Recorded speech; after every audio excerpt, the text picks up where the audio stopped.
And good afternoon there, YouTube. This is Stampede Valkyrie coming back at you again. Making this video, I'm trying to keep it quick, but a little bit of informative. I have two Yankee Beacons available here in front of me. The one on the left is a 4-lamp Yankee 354N beacon. The one on the right, as the wind's enjoying this little day too apparently, the one on the right is a Yankee Beacon 350N 2-lamp, so on and so forth. As you see, I get real close here. Here's your Yankee 35N. And on this side here, we've got our 4-lamper, we've got the 354N. Now, why am I making a video about this? Well, this beacon here was the one that I've been working on for at least the past week. That dome was a not bad, but not great.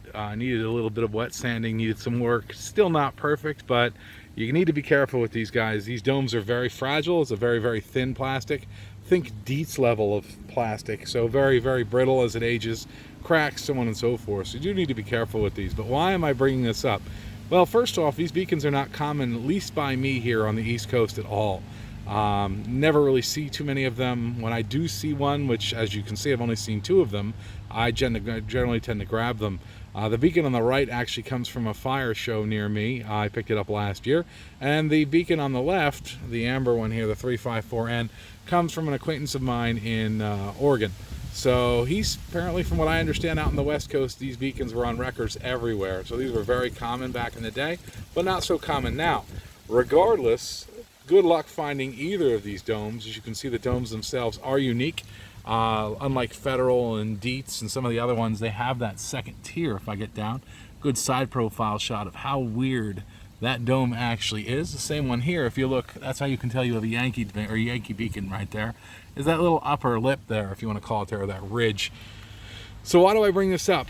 Well, really these beacons are no different from some of the other beacons of the time period. I believe Yankee, Dietz, as I mentioned before, Napa beacons, SVP, you name it. Pick another company other than Federal from back in the 70s, and the same companies tend to buy themselves up, and they were just rebranded, rebadged lights over and over again. So they used a lot of the same internals. As I already brought up on this one, the actual drive motor in the base and the bottom is the same as what's found in the Code 3 XL 9000 series bars. This one has a date of 1979. And this one too, if you look real close, is the same thing. I mean, kind of see it through looking through the glare, but the motor date on that one actually reads June 15th of 1978. So you're looking at late 70s for both of these beacons. Now, I'm assuming that the motor build date is the same as the actual overall build date, like is so commonly found on other devices. But moving on, focus now on the 354, and I just wanted to bring both of them up because it's a unique beacon. I'm not going to say that there's any real value to these, at least not collectability value, not that I'm aware of, but you know, as things change.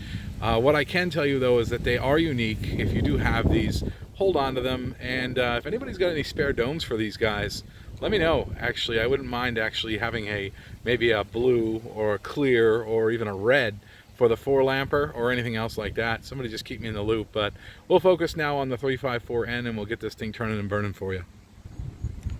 So as I was saying before, the 4-lamp Yankee 354N beacon was essentially Yankee's answer to, I guess you want to call it, the 184 series power light by Federal. This is also built off the same basic fundamental platform as, again, as I mentioned before, the Dietz 7/211 lamps. So again, this is going to be your standard 4-lamp beacon. The bulbs in here, I think I mentioned at my other video, I believe are the same you found in the Code 3 sealed beam beacon. So I believe these are GE 7400 lamp bulbs. I think 35 watt bulbs. Somebody will correct me on that. I'm not an expert on the bulbs as like I used to be. However, just a good picture. I mean, the dome itself is not in too bad shape. I mean, there are some physical, or not say physical defects, but visual defects are found in it. I'd had to do some work to this dome because there was some paint and some other items on it, which I didn't really understand.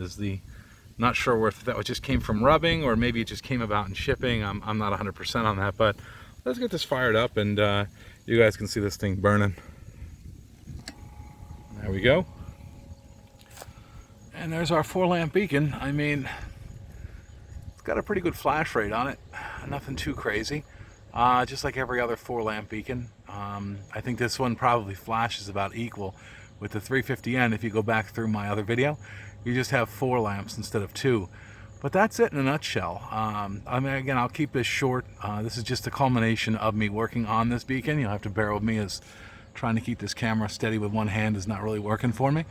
But that's it in a nutshell, YouTube. Hopefully your day is going, or your weekend went as well as mine, and just figured I'd throw this up there, and I know people like to see what's going on. All right, you guys have a good weekend.